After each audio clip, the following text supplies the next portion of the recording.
Hey. We just saw. I was trying to do that like country sounding. Was it? You didn't even really get started. I so know. There was no way to know if it was country. It didn't or feel not. like it was coming out country. And I'll just say, hey, y'all, we just saw a movie. That's right, Puddin'. We saw a movie, Puddin'. We saw a movie. This is Michelle. Yeah, okay. Is that your real Texas voice? I'm just saying our names. I know, but it's very Texas. Yeah. I don't know why, though, because this movie wasn't really nothing country except for the music. There weren't any accents like this going on. There were accents. There were a lot of accents. But not like Texas accents. Yeah. Or Southern or Southern or Nashville whatever. or whatever Right. accents. Well, hey, this is Michelle. This is Josh. And we just saw a movie. We just watched Wild Rose. That's right. The wildest of roses. Yeah. Not War of the Roses. No, Wild.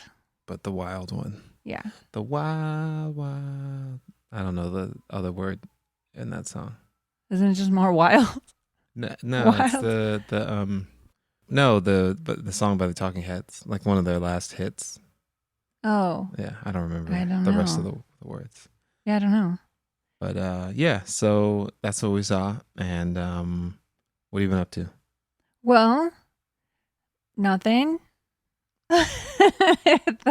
The big project today was a thorough cleaning of the kitchen.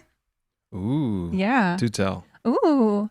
I did a bunch of dishes and then And I then cleaned the kitchen.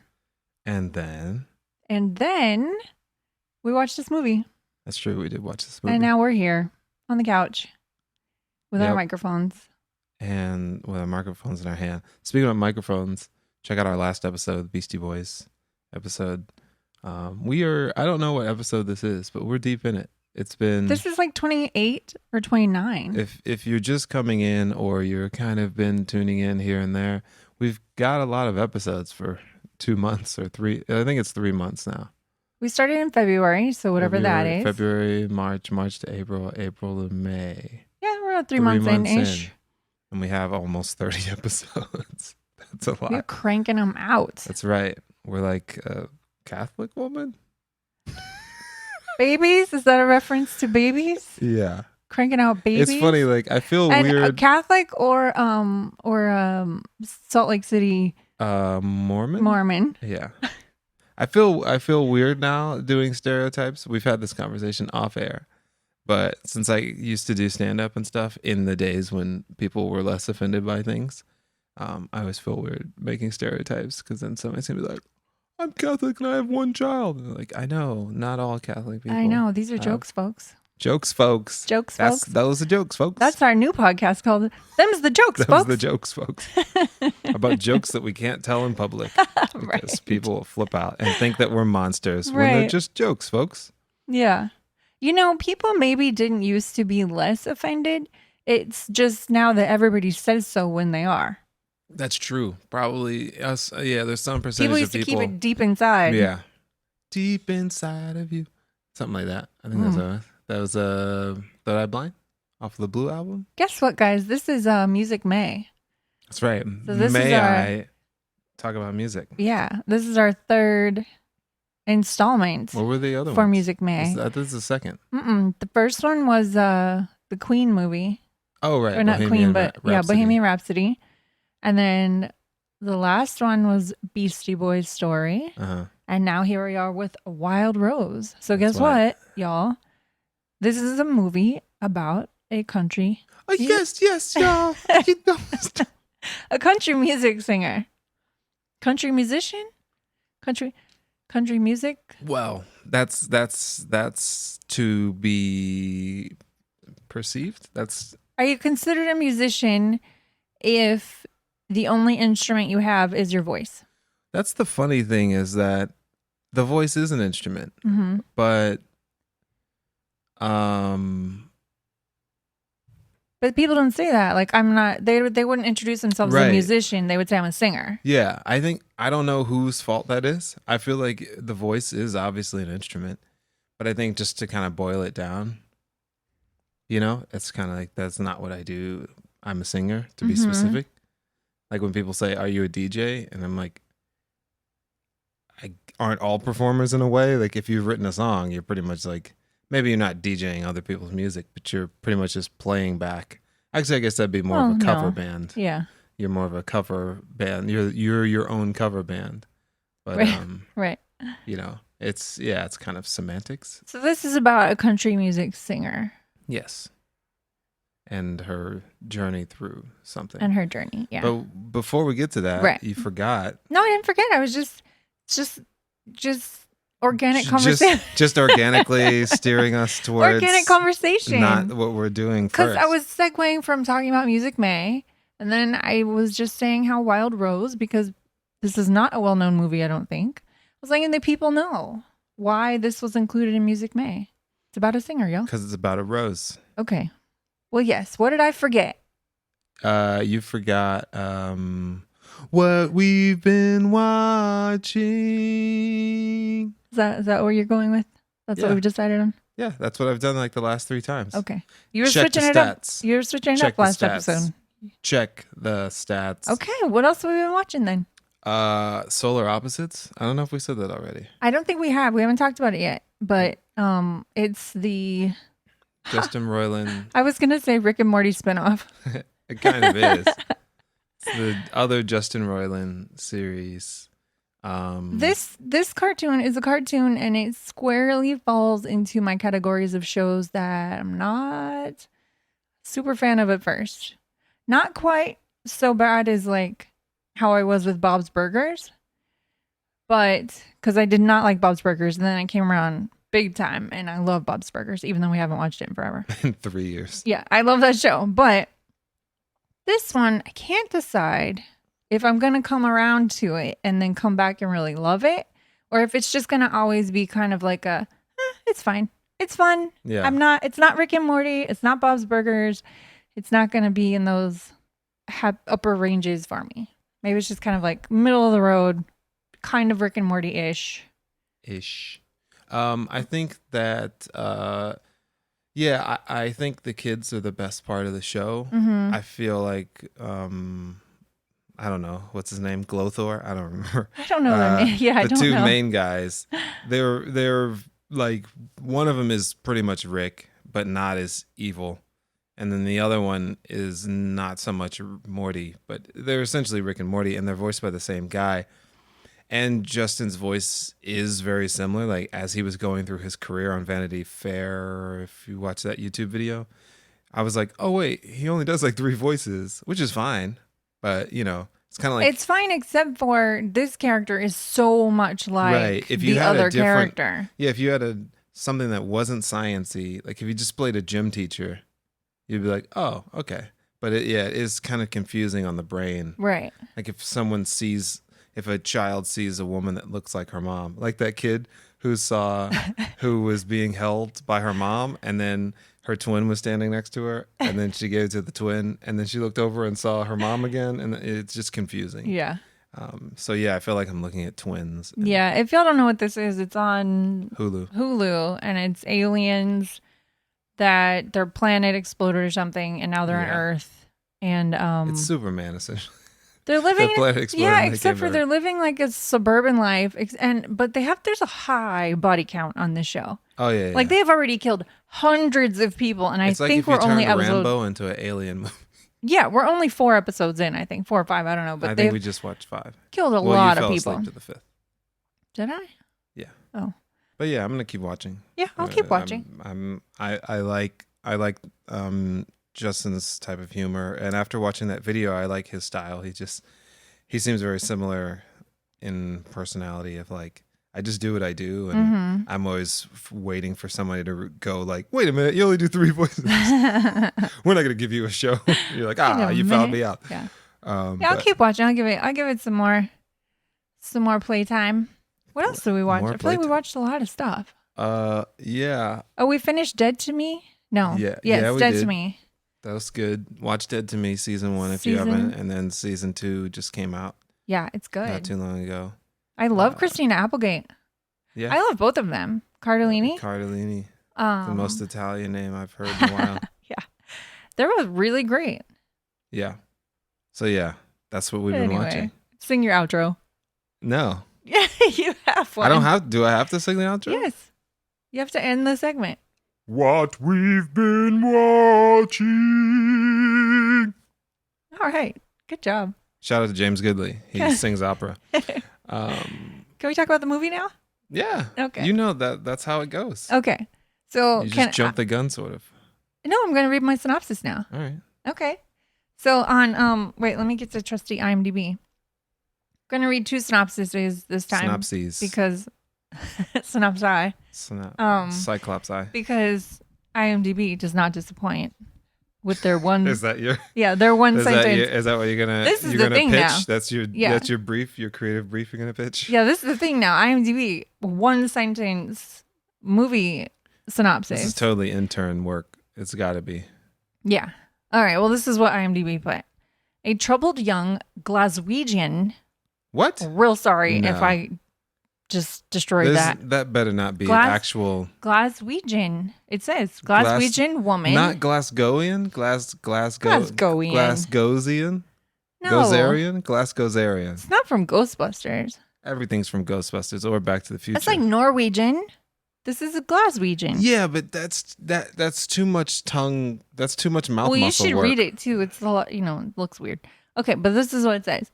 A troubled young Glaswegian woman dreams of becoming a Nashville country star. That's True. it? Does it? That No other setup? Nope, that's it. So here's what I'm getting from Rotten Tomatoes. That's like, once again, with Rambo saying, man has a gun. Yep. You're like, okay, what is happening with the gun? That gave me so much information. I'm so interested. I need to know more. Okay. Here's what Rotten Tomatoes says. Wild Rose tells the complicated story of Rose Lynn, a woman on a quest to become a country music star while also grappling with the responsibilities of being recently released from prison and a young mother of 2 children. That's how you do it. That is a proper synopsis that doesn't give away anything, but tells you what you're getting into. In your face, I'm exactly. More stands for I'm dumb. So yeah. So first thing is the whole movie, I thought her name was like Rosalind, like Rosalind, like Roselind. Uh-huh. I didn't know that her name was Rose-Lynn, which hello, she was born with a country singer name. Yeah, like why was her mom surprised? Then... Her mom did this. Like I don't know why there was surprise did this, here. Mom. Yeah. So anyway, that's just off the bat observation. So, what did you think? What did I think?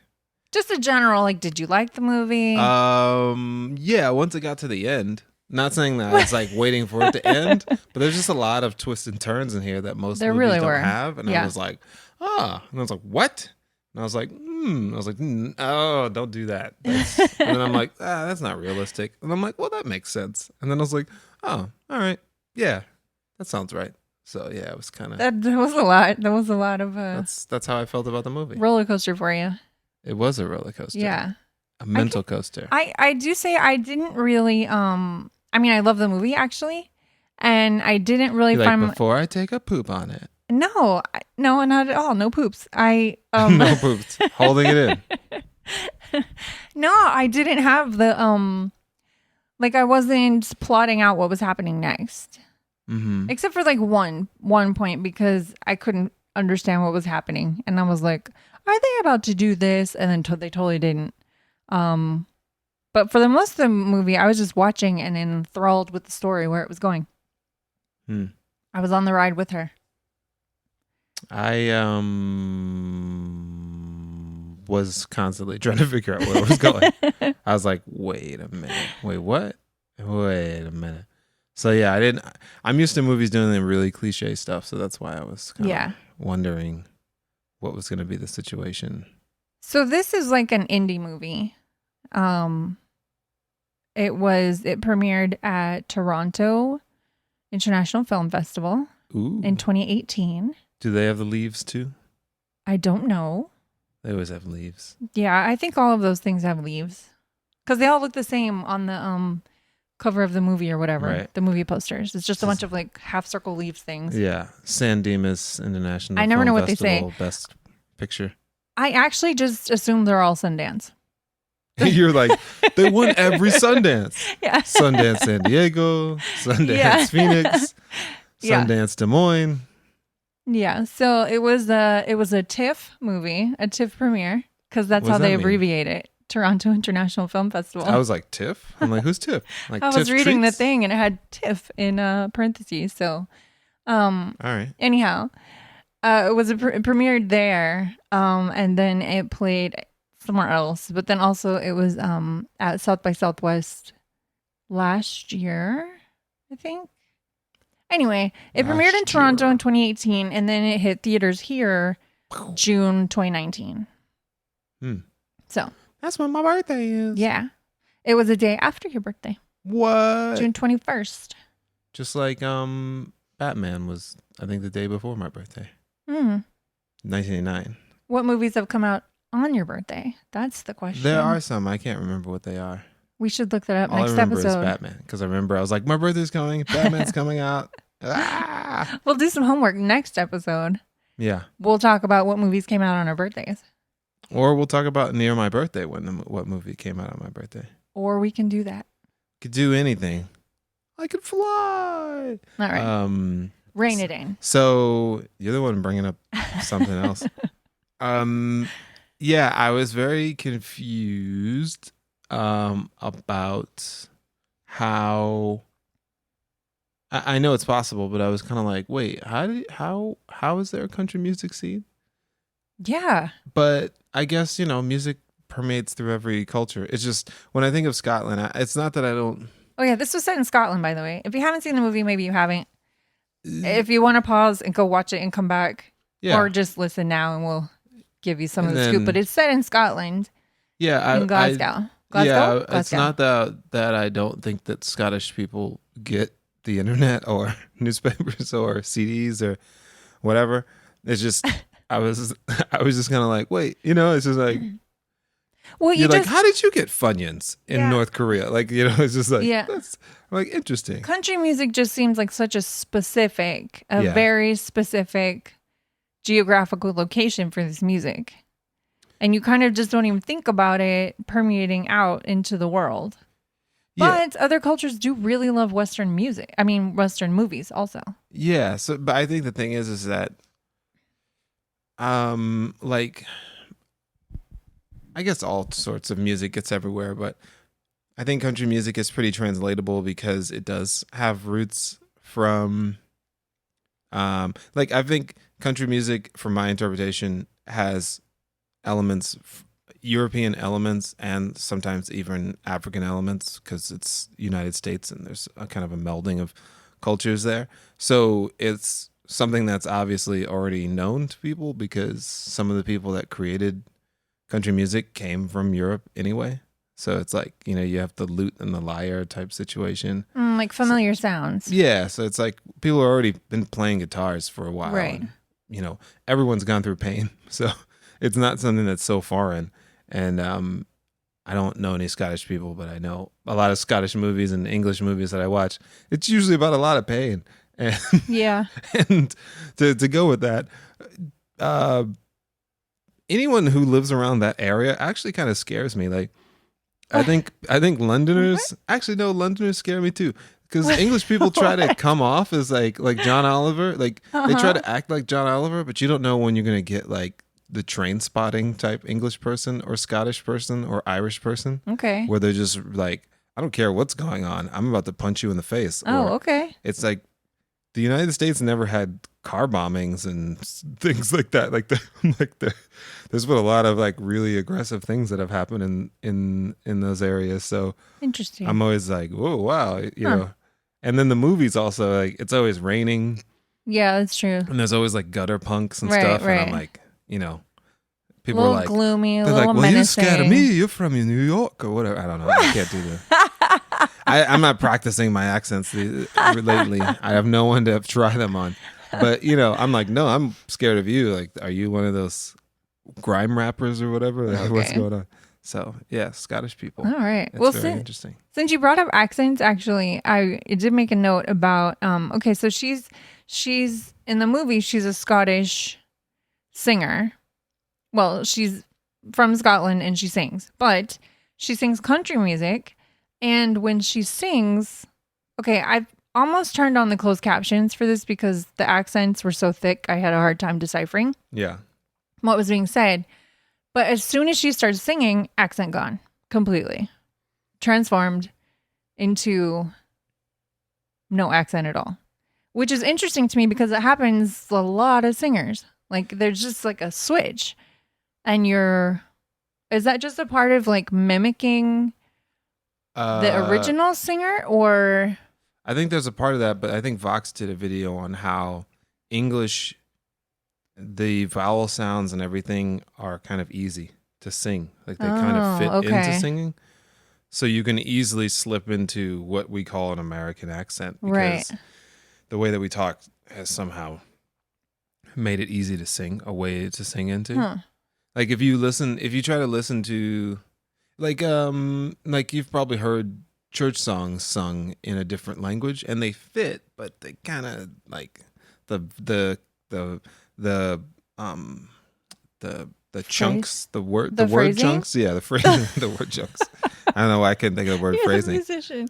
But the phrasing is just kind of like you're like you only get one shot, don't miss your chance to blow, right? So in Russian it'd be like and it's like you've said way too much and that's just the like you've only got one shot. It doesn't fit in the whole thing. So I think the words fit nicely and then like the cadences and everything kind of fit nicely. So I think I'm probably butchering the Vox video but that's so maybe it's not so much. I mean, for her, because since she's singing covers of country songs from Americans, yeah, the mimicking for sure. Hers might be more mimicking, but other people, Adele has an accent, and it doesn't come through really in her singing. So maybe that's more of like what you're saying, like it's just the phrasing and the actual what is it, like mechanics of how the sounds are made. Yeah, it would be interesting if you tried to have someone's sight read. I guess that would be really hard to. Yeah, it's kind of hard to distinguish it because the thing is more than likely if you're mimicking that music, that's influenced you, so that's the way you're going to act or speak. Right. Like you're not going to. And she did say that she was born in the wrong country. Yeah. She thought she should have been born in Nashville. So yeah, it's always been an interesting, weird thing how people just easily sing, and you're like, "Good job, man," and they're like looking at you, you're like, "Good job, but can you hear me?" And they're just like, "Oh, no English." Like, I'm like, "What?" All right. Or they finish and they start speaking, and they have this the tone of their voice is different, the accent is very thick, and you're like, "What on earth?" Yeah, it's kind of weird. It's kind of amazing. It's always fascinated me. Yeah, I think the idea of her, wanting to be a country singer was really interesting because it starts out with her getting out of jail. And so, she's already got some time lost. And she doesn't look young, but she's still young, but not young. The way that America wants people to break into the music scene. She's not 16. I think she was only like 22 or something. Oh, no, wait. No, because she said she had 2 kids by 18. And those kids 8. Were... Yeah, so she was at least... 26. Yeah. Yeah. Okay, so you're right. I'm maths. You're right. She's older than I thought. Yeah, so she's 26, and she's nowhere right now. So that is old. If you have no connections or nothing going on, you haven't even had a failed album at 26. America's like, pass. So, yeah, I thought that was interesting. And then she, like you said, she has 2 children. And so she's trying to, or she wants to become a country singer. But she's very focused on Nashville. Yeah. That was her laser focus, was just getting to Nashville. So, she just wants to get to Nashville. She thought that would be... end all be all. Yeah, that's just it. Nashville. I thought that was interesting because I feel like that is essentially every single Hollywood movie is someone being like, I just need to get to LA. I just need to get to Nashville. I just need to get to New York. Yeah, and then if I make it there, I can make it anywhere. All my dreams will come true. It's very Wizard of Oz in a way. Like, oh, I just need to get here and my life's going to be better. I don't like it here. It'll be better somewhere I else. thought that was very interesting how there was such a focus on Nashville, and then probably like 2/3 of the way through the movie, no, like halfway through the movie, I was like, oh, we're not going to go to Nashville. I thought this movie was going to be at the beginning, her getting out of jail, her like just taking off and leaving her kids, like the beginning. And then we were Right. going to watch her Nashville journey. I Right. didn't realize like we weren't going to Nashville. Right. Yeah. It was going to be, that was the weird thing because she gets out, she tries to get with her kids. And I think the crazy thing about that was just how much work she had to do just in her own life. And then she's like, oh, I want to be a country singer. Right. And it's like, your kids don't even like you. And you brought them into this dirty apartment. And so, she had to fix all that stuff. But then she wants to be a singer. And I thought it was kind of sad just to see that, that her kids didn't really trust her. Right. And didn't completely know who she was because she pretty much abandoned them. She went to jail, but that's still abandonment from your own decisions. So she had to kind of like make up for that. But I thought it was nice that after a while she realized like, oh yeah, I need to be a mom. I should clean up this place and I should make it look like a she home cleaned the and, apartment. Yeah. and try to learn. Like she learned what her kids do, and one of her kids, I guess, was like an honor roll kid. Mm-hmm. And so she put up the honor roll stuff on the fridge. And then, that's all kids want. So then after that, they felt a little bit better about her. Yeah. But yeah, I thought that was pretty nice. That was a sweet moment in the movie. But I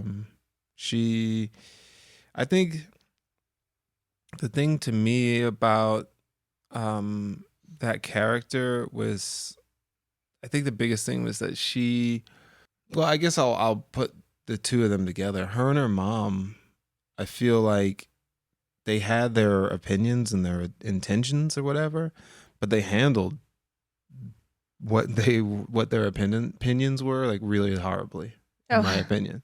They were both like her mother was pretty much telling her, you need to focus on, providing for your kids, and you need to give up this stupid dream and start working at a bakery, right? Or something. Yeah, it looked like her mom worked. Well, she just wanted her daughter to stay and get a job. So she helped her get a job cleaning that lady's house. Her mom hooked that up. But her mom's conversations weren't really like, get your life together. They were pretty much like, yeah, get your life together and stop messing around with this dumb stuff. Yeah. And so it's kind of like, are those equatable? Or, I know it's a tough thing to do when you had a daughter that threw hash over what was it, like the airport fence or whatever? I think she threw it into a prison. Oh, I didn't catch that. I read that in the Wikipedia of the movie. So yeah, that was part of the words I couldn't understand. You're like, wait, what? I knew that she threw heroin over the wall Yeah, to I didn't know somebody what wall. and then got caught. So she was throwing it into the women's prison. I wonder if she ended up in that one. Yeah, I don't know. So, but yeah, I just think, the way that the mom handled it was kind of weird. And then the way that she handled everything in some instances was kind of weird. Well, the way the mom handled it, I thought seemed completely realistic. Yeah, really. it was. It was if realistic. Your kid has two kids very young, then ends up, in prison with an ankle monitor. Like, you're going to be kind of like, I was actually pretty surprised that that they set her up in her own place so quickly. That's what surprised me. I was like, oh, snap. You're not going to just like let her live with you for a minute? I'm sure with she the didn't two want to kids? deal with that. She was like, nope, we're going to get your apartment right now. Raise your kids. I'm going to be a retiree. Yeah. No, I think the thing, so I think my point to that is that so what happened with the lady she started cleaning with? Like, she started cleaning for this lady, and then she actually starts drinking her alcohol. I don't know why you do this on probation. The home she's cleaning in, she starts drinking the alcohol. It's pretty much like drinking someone's Kool-Aid, and then they come back and then you've got a red tongue. Like it's just something you shouldn't do is drink someone's alcohol. You're gonna be clearly drunk and you're gonna smell like you drank. Well, even if you aren't all drunk, their liquor. you're just gonna smell like liquor, like your breath. There's no way around that. But she befriends this lady, and then the lady gets her a gig, or not a gig. She buys her a ticket to London, to BBC. Yeah, I think she said so. Her name's Susanna, this character. So Susanna is inexplicably supportive of like no other person I've ever seen that has no knowledge of a person in a month. So the only thing she knew, so Rosalind is cleaning her house, and this was actually one of my favorite scenes, really, is she's home, or she's in this lady's house all by herself, has her headphones on, music cranked up while she's cleaning. Everyone does this. A little drunk. You sing along, you dance along, whatever. So she's just this whole big scene of her like dancing around the house, listening to her country music. Then she starts singing along out loud. And then I like how they like musicians just kind of like showed up. Like like she wasn't hallucinating, but they were filling in the gaps for us. The feeling that you get. So they were bringing in all the instruments. So there was like a drummer on the stairs and then a guy playing guitar in the corner. So she's vacuuming the house and singing at the top of her lungs. And then the kids walk in and see her singing, and they're amazed by her. And so they're talking her up to the mom. And so that's how Susanna is just like, oh, you're an amazing musician. My kids love you. Let me support your dreams. And like, I'm going to help you get in touch with this guy at the BBC. And here's a ticket. Go see him. And just is kind of like her fairy godmother. Yeah. And there wasn't really any like reason for it. So it was a little bit confusing, but also you're like, well, this is like the nicest lady ever on the planet. Yeah, I think that scene was like, it's funny because it's realistic because it happens to people, but it was also kind of movie fake because you're like, how does that happen? You're like cleaning a house, and then but that happens to people, right? You know, like obviously he was much further along than this lady because she had. Well, that's not true. She was performing in the bars and stuff, but like when Dustin was doing that set at the Improv, and then Bill Bellamy was like, literally like, hey. This is your cousin Marvin Berry. Right. Well, you Back want to the Future. find a comic? Well, listen to this. Right. You know? That, you know, so it does happen, but it was just kind of like, oh, well, that's kind of movie-ish. I actually thought if she had gone to meet this guy at the BBC and then her career skyrocketed, right, I was gonna be definitely. like, oh man, that's like the cheesiest movie thing ever. That's what I was very happy about. Yeah. Because I thought she was going to go and perform on BBC. Yeah. And I was thinking, what? And then we were both asking each other, did she bring a guitar, or is there a band? Right. Like what? She just went by She herself on the doesn't play. train. And then it was literally just a chat. She got to sit and chat with the guy. And I think the coolest thing, She got like a mentor session. right? Yeah, like she sat and had lunch or dinner with him. Yeah. And I think the thing that was really cool that he said to her, because he asked, was it, do you write your own songs? She was like, oh God, no, you know, blah, blah, blah. And he was like, do you play guitar? She's like, no, I just sing. And he was like, he said, you have to have a voice, but wait. He said you have the talent, but you have to have a voice. You have to have a voice, but oh, you know, he said, you have a voice, but what do you need to say? Yeah. So it's like you have the talent, but it's like you've got to put that into something that's not just, you know, Patsy Cline covers or whatever. Right. If you're just going to be a cover band, it's right. cool, like, do that. But if you're trying to be an artist on your own, right, you got to figure out what you're going to say. And I think that's like, that speaks to me as an artist, because I think that's the journey I've been on like the last 4 years. It's like, what do I want to say and how do I want to say it, and really trying to putting those pieces together. Because I think there's nothing more sad than a person saying they want to become a country singer or a musician or whatever, and then they just plunge themselves into the business, and then they're molded into somebody they're not. Right. You know, they're like in A Star Is Born, when she pretty much becomes like a pop star. She pretty much becomes Lady Gaga, but Right. she was trying to be, you know, just a guitar singing, whatever, singer songwriter or whatever. Yeah. And so this is funny. She got this great, like this nugget of gold advice from the Bob at whatever his name was The at Bob. BBC. hello, it's the Bob at the The BBC. It's The Bob. 13 after 5. Right. No, it wouldn't. Would it be 5? Do they say 5 o'clock? 15 after the hour. Right. It's Bob, But and they he say plays. like 13 or whatever. But he plays country music at the BBC. That's the weirdest Beatles So impression I've ever heard. I wasn't doing Beatles. But I'm saying that's the closest thing that it could be. Well, he was like he ran the country show at the BBC. Right. So that's why she was Not so country western. Oh, just that was country. the big lesson. She was like, It seemed like only the old people called it country and western music. yeah, because they're from the old country and western Yeah. days. It's just country, y'all. So, but she learned that lesson, and she seemed like she went back and really thought on it. But then when it came down to it, like through the rest of the movie, she didn't act on it until a lot of other things happened. It seemed like it took her like a year. Yeah. Well, we didn't see. It took her a while to Yeah, a little actually bit more than process a what he year. told her. And yeah, so that brings me also like kind of going back to what I was saying, and then also forward, like the thing that I think that was really reckless of her to do. So the whole time there's back and forth strife between the mom and the daughter because she keeps asking her mom to watch her kids. But she's been watching her kids while she's been in jail. Like, Right. It's like, you've been in jail a whole year, and then you still want me to watch your kids? Like, you know, as Selena Myers would say, man up. And but she's trying to tell her mom, hey, you know, I'm trying to do this country music thing. And so that's where her mom has that side of the coin view. But then she, you know, she comes back from this trip, and what's the lady she's cleaning for? Susanna. She's actually not a cleaning lady. They call her a daily woman. A daily woman. The Scottish people call them daily women. So she's I kind of like that, but that also has a weird. It sounds sexual. Yeah. I'll just throw it out there. It's like, Yes. Don't mess with us daily women. Oh, that's Harry Hines. That's where the daily women are.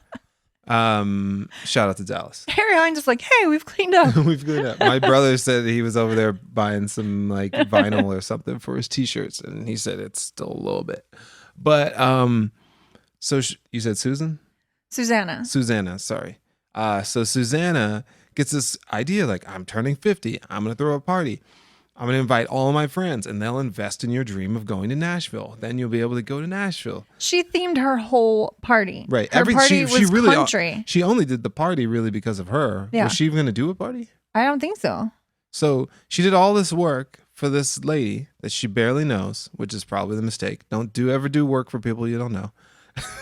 But so she goes and sets everything up, but then the daughter's son breaks his arm. Actually, it's funny. She gets the gig, quote unquote, and it seems like immediately she's kind of like, I don't want this. Well, because it was like, the reason is because right. So I don't know what they called it because she said some phrase I didn't understand, but it was essentially their kid's spring break, and so she had already school holiday. It was other words than that. Even I don't even know what it was, but Glasgowian. Yeah. So she had already had a conversation with her kids and was like, oh, it's your week off school. Right. I'm going to take you to the beach, blah, blah, blah. I have off work, yada, yada. And then after she had kind of let them down a couple of times. Yeah. Right. Because, I mean, yeah, she just keeps letting her kids down. So then after she has that conversation with her kids, then her fairy godmother, Susanna, comes up with this brilliant idea of helping to support her dream going to Nashville. But lo and behold, she never even told Susanna that she has kids. So now she's in this whole like in between, like, I really want to be a good mom for my kids, but also this lady is trying to help me achieve my dreams. So she was kind of like torn and like really tired from all the rehearsals. And well, yeah, that's the thing. It's like, if you get an opportunity and you agree to do it, do it. Well, yeah. That's the thing. It's just like, just do the thing. If you're gonna disappoint your kids, disappoint them for a good reason. Be like, look, I know you're mad at me when 20 years ago I didn't take you to the beach, but at least you got to go to college for free, like something. But so what she ends up doing, so her son ends up breaking his arm because she wasn't watching him, right. But he ends up breaking his arm or something. So they're at the hospital the night before, all night, up until the morning. And then she shows up late to her gig. And then she's all frazzled, and her mom her mom like yelled at her about leaving her kids. Yeah, she was just like, go to Nashville, do your thing. She left her little boy in the hospital with a broken arm to go play this gig. So she felt conflicted about it, but also you're not winning any points, like mom points for that. So then she goes to the gig, mascara all jacked, slightly drunk, and they start the music up. The band rehearsed. Don't tell me. Sorry if you've ever performed with me and you're a singer, but the band rehearsed and knew all their parts. Oh. And then the singer is just kind of like, nah, I'm going to do what I want to do. I'm going to sing off key or in a different key, or I'm going to start when we said, wait 4 bars and then you sing. They're like, no, I'm just going to start singing and you got to figure it out. So she just goes, they start the music. She's like, can you give me 5 minutes? And then she just walks off. Not like, let me I was like, oh, maybe she's going to go compose herself and then come back and do the movie speech thing. It's like, you know what? I have children and my son's got a broken arm. She sounds posh. I don't know what accent I'm doing. But, she explains herself and everybody's like, oh, clap, clap, clap. Like, oh, we've been there or whatever. Oh, poor girl. Because you're literally poor. But yeah, she just walks off. And then Susanna's like, yo, where are you going? She's like, well, I was in jail for a year and I've got 2 kids. And right. By the way, here's all the things you don't know about me. This stranger you're supporting. Let me just drop this on you. This huge party you threw for me. Right. Basically. And part of it was problematic because she got a ride home from Susanna's husband. And Susanna's husband's like, I know who you are. You're trash. And so that was problematic. But the thing is, it's like you're already at the thing. You're already there. You already neglected left your kid. Yeah. You already put all this work in. Play the gig. It's like, just do the thing. Because even if you're not trying to get the money, because you're you are humiliating your friend, and the band put all the work in. The band put all the work in, and there's no other attractions or musical guests or other things. There's literally tables, people, food, and you. Right. So I guess they're there just now to eat. So then she just walks home. That was a great shot, though. The aerial shot of her. It was an aerial shot of her walking the street, walking home, and it was the street running along next to the house with the party. Right. And so half the screen is her alone on the street, and the other half is flying over the party. Right. So you see the party unfolding like, oh, crap, this was a lot of money spent. All the lights, all the decorations, the stage, and then just her sad the street. I felt like she pulled the Kanye before she was even close to being Kanye West. Like, 5 minutes into the show, I'm just going to cancel it. I don't care. You can sue me, like whatever. I don't need the money. And it was like, it looked like 100 people there. Rich people too. Willing to give her. She would have made more money than she needed. More than she needed for sure. She would have been like, look, we'll buy you a new arm. And they were all so excited. They all got into the theme. Yeah. They were all dressed in cowboy hats. I can't even get 10 people excited. I'm going to be honest with you. To get people to come and show up to a show and not say, hey, when's your show? And me say, it was last week. And I sent you a text and you told me 5 times to remind you, and you still are asking me when was my show. And then you don't want to pay. And like all these other things, these people are willing to pay good money for this lady to do her thing. Yeah. And she disappoints her family, and then disappoints this lady, and then disappoints potential fans. And I was just like, what in the world? What was interesting after this scene is because usually when this kind of revelation meltdown happens in a movie, the next scene is them being like a great mom, enjoying their life with their kids, because this is where they figured out, this was the true purpose of my life. I thought this was going to end like the Beatles one, where the Beatles didn't exist. I forgot what the movie's called, but yes. Help Me Part 2. Spoiler alert. So at the end, that's what he does. He does all this work. He becomes famous and rich, and then he chooses family. and then his girlfriend's like, I don't like that you're gone, and I'm like, you're the one who told me to go out and do this, and now that I'm doing this, you don't want me to do this? Nah, I'm good. But he's like, I'm sorry, it's my fault. I'm like, how is it your fault that she egged you on? I know you really to didn't do like the this? ending of this movie. So I thought that was going to be this movie where she's just like, I'm sorry. I know I could have been something, but I'm not going to be something. Like, you could be both. You could be a Right. mom. Just stop drinking all the time and stop leaving your kid at home. Right. And Find a balance. Find a balance. And you can, I'm like, celebrities do it all the time. Get a nanny. I don't know. Like, or something. There's a way to do it. Well, so I really thought that's where this was going. And so I was pleasantly surprised that, which is kind of weird because the next scenes were, yeah, she was spending time with her kids. The kids were happy. She was she got a a normal job at Her mom's the bakery mall. place. Yeah.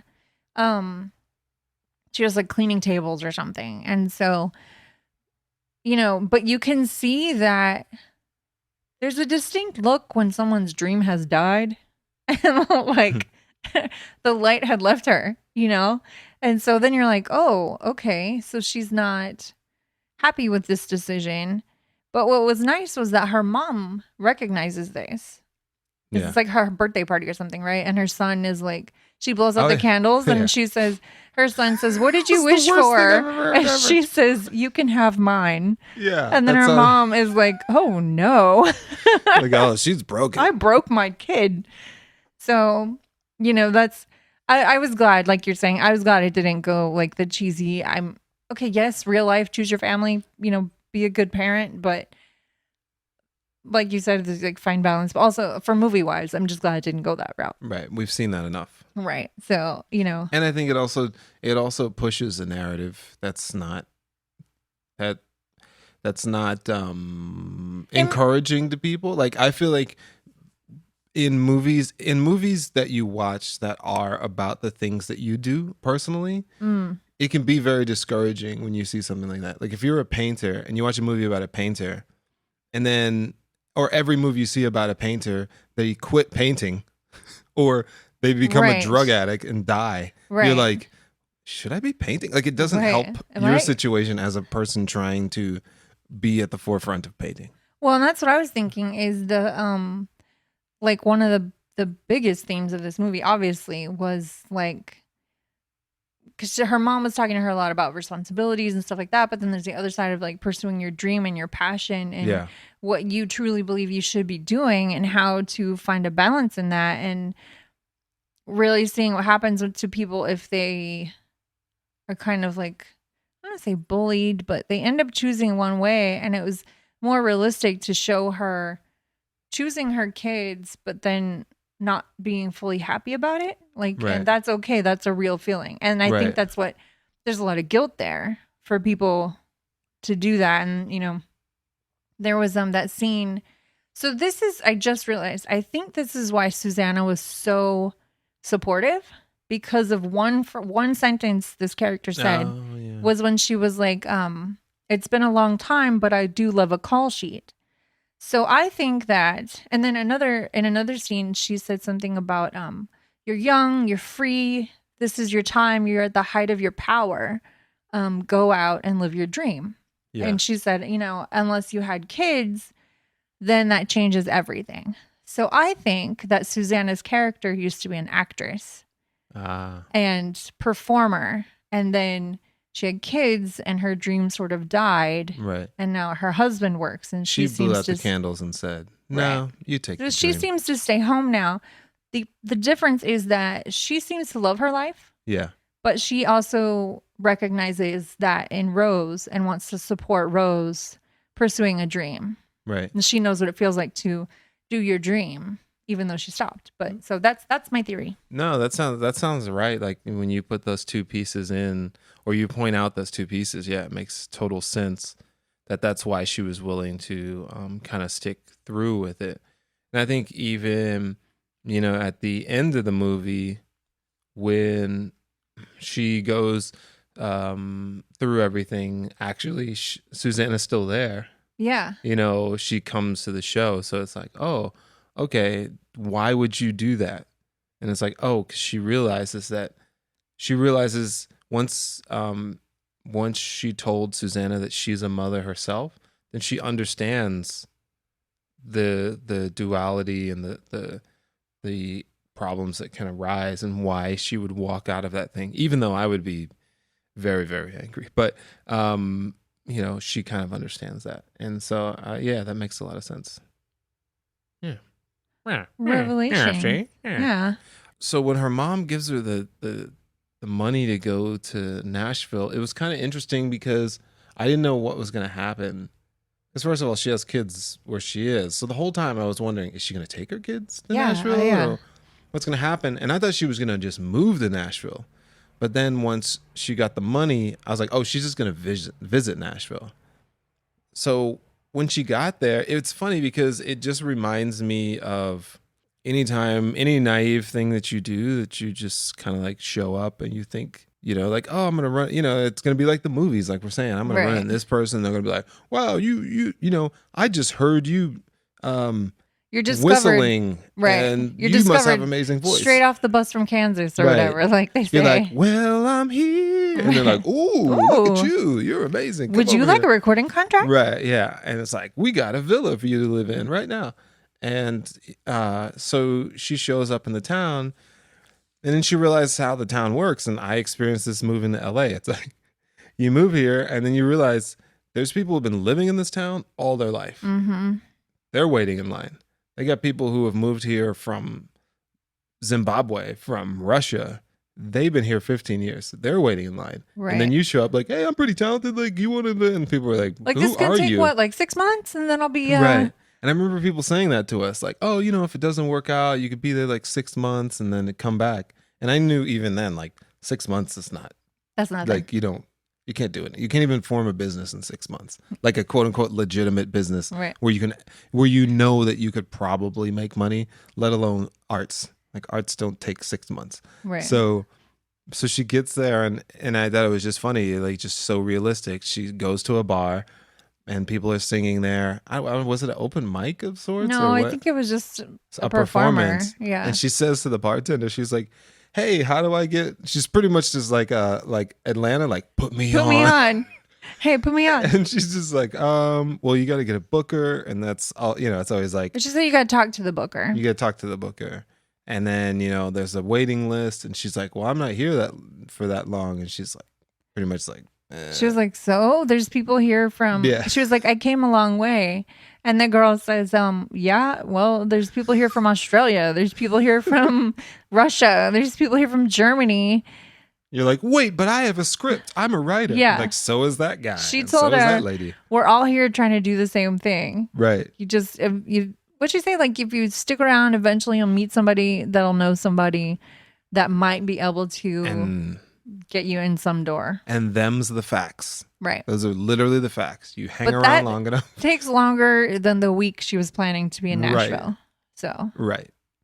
I met somebody the first week that I moved to LA that spawned everything for me musically in LA. But I didn't really get any return, quote unquote, from that until maybe it was 6 months, but a year later. And but it wasn't huge. It wasn't like I was on what is there? There's not MTV. I'm trying to think. It wasn't like I was on, Spotify wasn't even really a thing. It wasn't like I was on the SoundCloud or Bandcamp. Right. Bandcamp, front page. Well, but Michael Walsh gave me a gig at Dubspot to write. What you're learning too, and what she eventually learns, is that dreams kind of unravel in a different way than you think. They're Russian nesting dolls.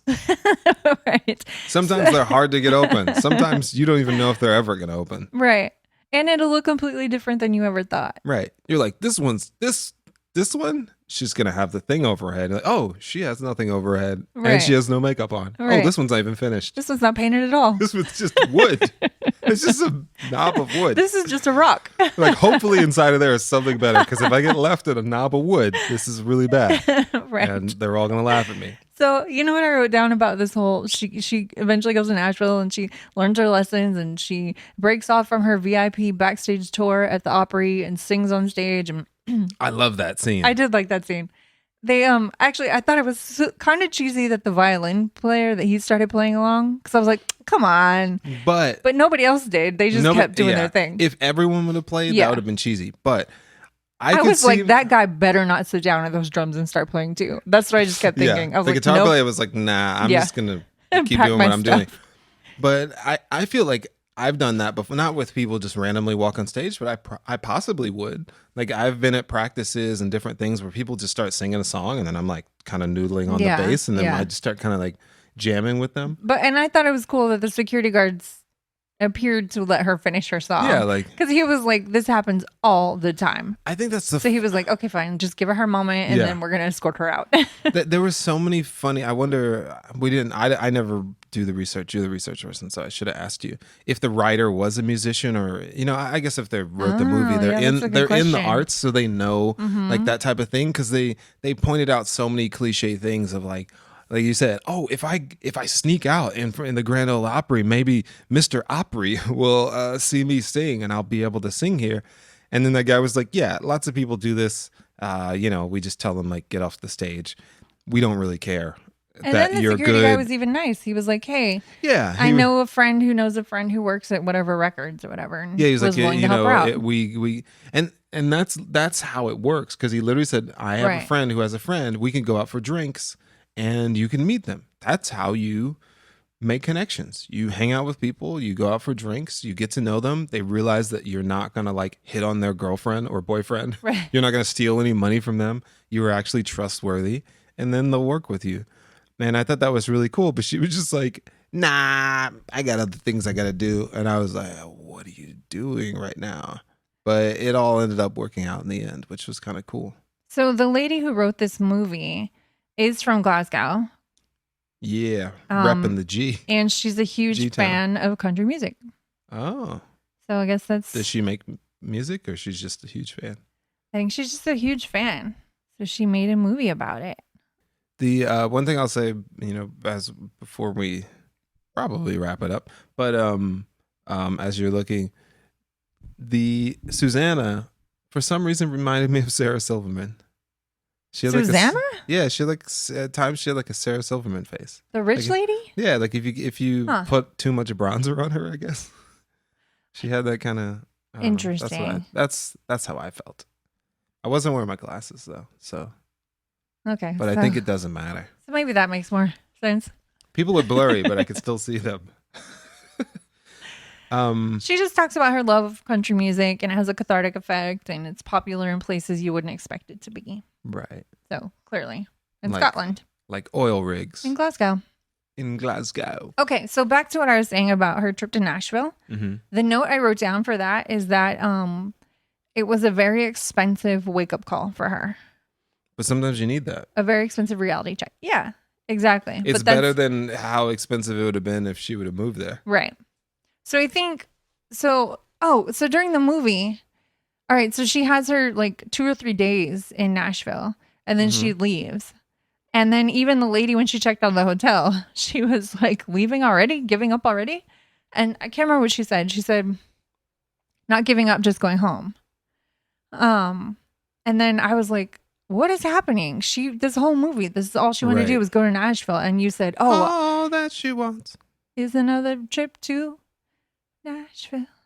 Well, No. not she didn't. She was in Nashville Okay. for one, and then after that, she didn't All want to go that she back. wants is to go home There you go. and see her babies. Yep. Okay, and then you said, "Oh, I think I know what's happening." Uh huh. Were you right? Yes. Okay, so you knew that's what was happening. It was literally, like I said, a Wizard of Oz situation. There's no place like home. Okay, And once again, like I said, the "That's Not Me" by the Beach Boys. I once had a dream, so I packed up and split for the city. I soon found out my lonely life wasn't so pretty.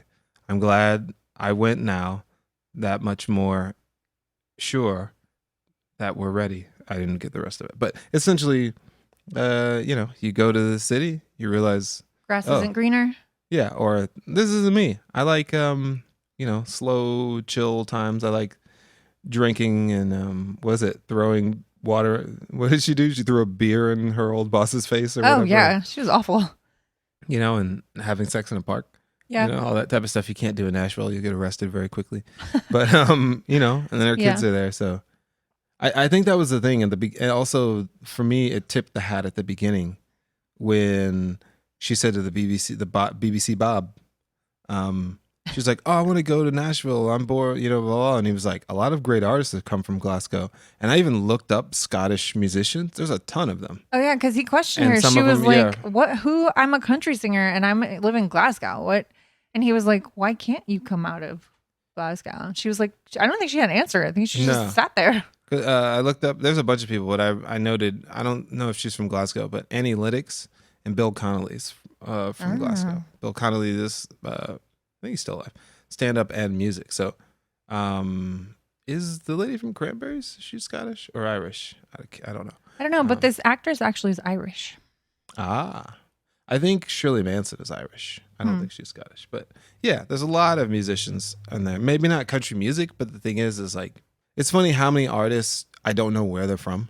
Right. And like I was watching, like I didn't know NXS was from Australia until Minty told me the other day. Really? I was watching the thing and I was like, NXS is from Australia? They were from like LA or Jersey or something. Right. So once you do something, nobody cares or remembers. It's just a footnote like, oh, they were born in Iowa. Right, like right. When you look up people, you're like, oh, I didn't know they're from Waukegan. Like, oh, okay, cool, whatever. There, All right. Okay. So From Wiley, Texas.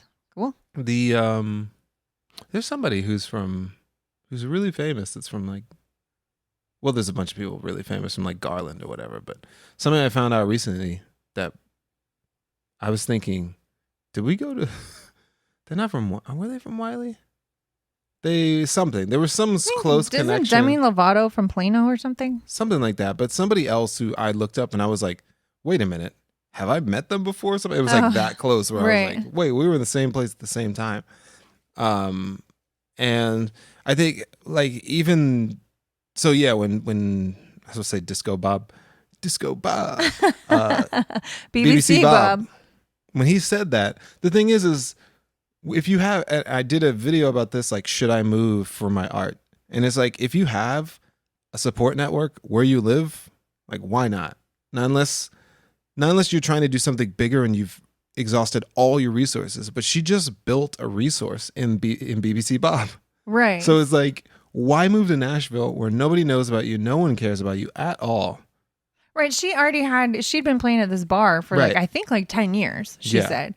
So she already had. And when she came back from jail, she had a fight with her boss and caused a big ruckus. Then snuck back in a couple of days later, jumped on stage, kicked the current singer off and started singing it. Everyone went nuts and was excited. So she already had a following, which is what people would kill for. And she already had a steady gig. And she could have had a rich following, or sort of did, I guess, at the end. Right. She exploded that opportunity. So, but some of those people at the end could have been the rich people. Who knows? Yeah, who knows? But yeah, it was interesting because it's just like, yeah, just go home. So this is where I said like she didn't take Bob's advice until she had to go through all these other things. Like she exploded her life and her friendship. She went to Nashville and spent all her mom's money. Right. But that's when I think things clicked for her. And she was like, okay, I need to go home and I need to figure out what I have to say. Right. And then also she learned to play guitar. Yeah, at some point. I think that's the biggest thing is like, yeah, you've got to, instead of moving to Nashville and trying, bussing tables and, being away from your kids and calling your kids on the phone and going through all this heartache and pain, it's like, just go home. You got your mom for some support. Like you write your songs. And she wasn't even ready. Right. I think that was the huge thing. She wasn't ready. She's like, I'm going to come and do this thing. Which she didn't realize. Yeah. I want to do this. But she had like nothing. Right. She didn't even have like an EP. Voice. She didn't have an EP or a demo or any. Nothing. So she could be in a great cover band. But other than that, she didn't have anything. She wasn't ready for Nashville. Right. So she needed to go home and get it together. And so then the next thing we see is it says 1 year later. And she's playing at this huge venue, which I looked it up. It's a Celtic Connections. on the screen behind him. Mm-hmm. And I thought, oh, did she name her band Celtic? No. So Celtic it's Connections. apparently it's an annual this giant music festival that happens every year. So we see a year later she's made it onto this big stage. Yeah. This big venue with a lot of fans, and so she's performing her own music, her own songs that were inspired by this whole Nashville thing. I think the thing about that last scene that's really good is she finally brings everything together, because I was very confused. If you want to become a singer and you want to connect with your children, why don't you bring your children to see you sing? Yeah. So they know why you were up late or why you're gone or whatever. And they can be like, wow, mommy has a great voice. Help them understanding you're working for something. Right. Mommy's doing something. She's not throwing hash over the fence again. Right. You know, so that was the thing that was weird. And then like when she didn't tell Susanna that she had kids, I'm like, why are you doing all this stuff? Right. And I think going back, that's the big thing that I thought was just foolish of her on her side. It just if someone says, hey, I'm having this birthday party on this and that day, can you do it? Be like, even if she said, yeah, come back and go, you know what? I have children and I need to take them to the beach. I've been in jail for a year. I just need to be upfront with you about that. I need to make things like, as a mother or as a parent or even as a human being, I think I would be cool with that. I wouldn't be like, nah, you need to do this party because it's for me. When it's like, no, go and yeah, she build still could have your done the kids. party. She just wanted her to stay in rehearsal week. So really, she could have. Yeah, done both. was the beach day on the day of the show? No, or it was. She was like, oh, I have something. She said she had to do something, but what it was is that Susanna she was like, this is going to be a really professional event. Right. Like you need to practice and be really professional. Right. And so that she just kind of like hammered into her, like, you need to take this super serious. I want you to rehearse all week. And so, no, she was supposed to take the kids to the beach during the week. Yeah. But she couldn't because she had these rehearsals. Yeah, I think it's one of those things, I'm sure that kind of like you're saying, this whole processing, and I've even done it where you've got to be able to just be realistic with people, even after the fact, even after you've made an agreement and as long as you're not saying anything completely wild, like, oh, I want to go see the next Avengers movie, so I can't be at practice or whatever. But just be like, look, man, it's been a crazy week. This is going on. I got 4 other deadlines. Can I turn this in on Monday? Or right. Can we do this, that, and the other? Even the party, like, obviously at a certain point in time, you can't undo that. But the day that they had that conversation, she could have told her, like, look, I got this, that, and the other. I can't do Monday. I'm not practicing Monday. I'm taking my kids. Or I'm going away for the week. I can't do that. No one knows when your birthday is anyway because you're 50 and adults don't pay attention to each other's birthdays. Not unless they're your best friend and they don't care anyway. They'll celebrate your birthday 6 months later. She was whenever. so supportive. She would have worked it out. Right. She would have worked around the schedule for the kids. They could have had the birthday party a week later. Yeah. All you have to do is communicate that. And that was the thing I was just like, oh, why don't you just communicate to her. It's all this operating out of fear. Right. Yeah, totally. Yeah. And I've definitely been there, but it's just like from my point of view where I am now, I'm kind of like, just say, can we do it another day? Or be very communicative. Yeah. Speaking about Rose and her kids, I also wondered if this movie was going to take the route of having a scene or something, yelling at the kids like, I'm doing this for you. I do all of this for you. And I feel like I do. Are you not going to finish it? Do it for you. I forgot the run that he does. Oh, there you go. Do it for you. I used to have that on cassette, but it was dubbed from the radio. So it'd be like, do it for you. And it's like Z100 coming up at the top of the hour, right. In excess. Yeah. So, what was he saying? Oh yeah. That wouldn't have been very true to her character if they had gone that route. Like, I'm doing this for you. Yeah, because she was doing this for her. Right. Like, she acknowledged, she's like, my kids are going to benefit if this goes well. Right. She was like, so it'll be fine. Kind of like you were saying, like, you'll get free college out of this. I mean, it might suck now, but eventually the therapy will be free. Don't worry about it. You'll benefit eventually. But you know, it was more true to character for her to not, because you know these things go those routes in these movies. So, but I liked that it was more true to character. Yeah, there was a good twist and turns, and they did a good job on it. It was. I would say, you know, obviously, I think for me, all the things I've said, it was painful to watch because I had my own feelings and biases and things I didn't want to happen. So that was painful. But I think if you have nothing to do with music or you're not weird like me, dealing with stories that aren't real, you'll be like, oh, that's cool. Oh wow. You're just kind of following the story. It's an interesting movie for anybody with dreams. You know, like, you know, you can apply this to any. You know, I grew up a little girl with dreams. Dreams. You don't know the reference. That's fine. I don't. Solange. Okay. The also amazing Solange. I've listened to the records, you played them, but it has not stuck in my head like that. It's okay. I forgive you. Are you more of a Solange or Beyonce person? I was just asking myself that very question. You don't know much Solange, so you have nothing to really compare. No, but it kind of depends on which Beyonce we're talking about. And also which Solange. She was very different until her last two albums. Dead Eyes Beyonce? Or... She's going to listen to this and be mad at you. I know. Hey, Beyonce, if you're listening, you are welcome on the podcast anytime. Come promote Lemonade 2. Yeah. Yeah, it would depend. I do really like the Solange album that I've heard you play a lot. Don't know what it's called. Seat at the Table, probably. It was, I think we've talked about this. It was very artsy. Did that come out before Lemonade? I think they were around the same kind of time. Because that one's very, I would say, artsy and abstract.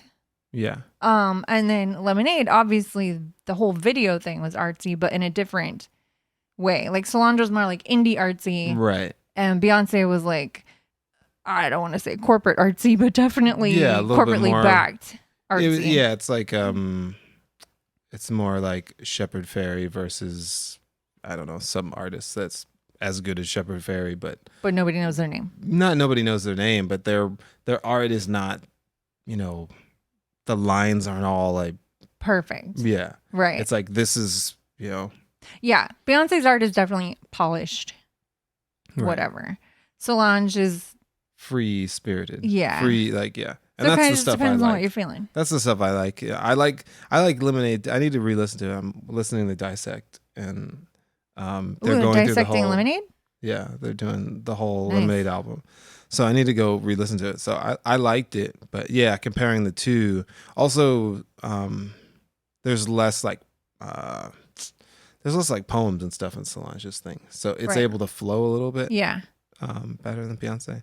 But yeah, I think that us talking about the two of them is kind of, I was going to say about, it was tying back to the movie, you're talking about the arts and how you can apply it to any of your dreams. No. It was because I was thinking about the two, you were saying one's artsy and one's not, I can't remember. It was a good thought though. All right. Maybe it'll come back to you. Yeah, once we stop recording. Probably. I'll wake up in the middle of the night, Eureka! But I just figured anybody, if you have any kind of dream, you want to write a book, you want to, I don't know, dreams, and then life gets in the way. This movie could talk to a lot of people. So that's all. It's from an ad campaign. Life get in the way? Can't remember. Is it Snickers or something? Or no, that's or an insurance company? It's insurance, I think. But no, Snickers is hunger, maybe like hunger get in the way or something. Not yourself or something like that. Yeah. Which, speaking of, that's one of my favorite things I've seen. One of the funny memes that I've seen about 2020 is somebody just said, hey, can we give 2020 a Snickers? There's some really good 2020 memes. Yeah. I likes it. Yeah. So anyway, that was a lot of tangents. Yeah. That's what we do here on Hey, We Just Saw a Movie. I think the takeaways I got, what do I put? Oh yeah. Music is hard. So it's like, You had to look for that. no, but there's more to it. Music is hard, but it's like working on your craft. When you're working on your craft, like you're going to disappoint people no matter what. Doesn't matter. Right. Like you've got to sacrifice something to get something, and you can't. You've got to, like we were saying, you got to have a balance of that. But like when I make dinner, and you're working on your music, yeah, and then I'm like, dinner's done, and then you don't eat for like another 15 minutes. Yeah, that makes me sad. Yeah, I mean, that's just the way it is because I'm working on something. You know, it's like I'm not going to always be able to do all the things that people want me to do. But you have clearly communicated your dreams to me, so I adapt. Yeah. And so I think that's the thing. I was like, it's hard, obviously. But the thing is if you want to do it, you've got to tell people like, hey, well, not right now in most states in the world, but people like, hey, do you want to go out to eat? And you're like, I got to practice my guitar, or I got to practice singing, or I got to write this song, or I got to write the screenplay, or I got to work on this children's book or whatever. You can't just say yes to everything, right? Because then you're never going to be able to make your music. So you have to stay up late. You have to with people, and you have to commit to your dreams and also not be a jerk. And there's a give and take everywhere. Yeah. And don't agree to go to lunch with somebody and then halfway through the lunch run off to go write your music. Right. And then don't even write your music and watch YouTube. Stick to one of them. Yeah. and do them. Yeah. Oh yeah, sometimes when you think it's your time, it's not. You may just need to be grow. You may just need to grow. Yeah. You know, I think that's really important. It's like there's been times where I thought it was my time. Like I thought that this XYZ thing that was going to happen was going to be something that was going to put me in a position that a LA label would look at me, or this person would hire me, or what. Like I've had interviews and discussions with all sorts of people about all sorts of stuff that I'll probably never talk about because I don't know if it'll be embarrassing for me or if they'd be mad that I brought it up. But it's just kind of like they didn't happen, and I have to just be like, all right. And this is just a chance for me to learn something and grow, and then more time for me to grow so that when that opportunity comes that's right for me, I can actually do it and not be like, oh, what? Like, I don't know how to play the guitar. Then you'll be ready for Nashville. That's right. That's been my whole dream. And that's the moral of the story. That would be kind of cool. Wait until you're ready for Nashville. Yeah. Wait for Nashville. I think that would be kind of cool though. I know there's electronic artists out there. I'm just saying, like, I don't think I would do it, but I'm just saying, like, if I was being a part of building something in a place that was not that, you know, like you move to LA and then you start a really awesome theater scene. You're like, you should have moved to New York. And you're like, nah, we did it here in LA. And it's like, well, that was weird, you know? So I like those weird, like I said, I like Solange. I like those counter things to what the things are. So yeah, don't forget to follow your dreams. Don't lie to your kids when you tell them you're going to take them to the beach. Take them to the beach. Take them to the beach. And then while they're like, look at me, mom, I'm swimming. Just be on your iPad making music. Right. Like, I see you. Write a song in the sand about your kids at the beach. Yeah. Yeah. Boom. Day at the beach, we were running around. I wanted to write a song, so I did. Oh, I thought that was going somewhere else.